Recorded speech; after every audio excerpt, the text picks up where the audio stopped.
এই যে কিছুই খাইতেছে।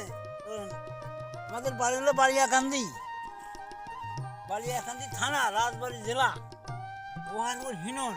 হিনন আমার দাঁত পড়ে গেছে তো, ভালো ইয়ে না, উচ্চার না। ওই পরামর্শটা দেবেন, আর কি মাটি দিয়ে লাগালে ভালো হবে এটা পরামর্শ আমার দেবেন। আমি প্রত্যেক বছরই লাগাই, আমি প্রত্যেক বছর টাকা পাই, বহু টাকা পাই। কি করলি পারে, কি করলি পারে, কিছুই খাবি নি, এটা একটা পরামর্শ আমার দেবেন।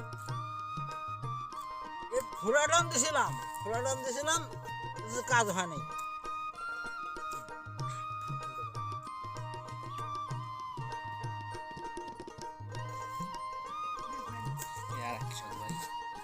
ভাই আর সাজ ভাই, এই যে কেছো, এই যে কেছো পাঠিয়েছি, দেন দেখুন।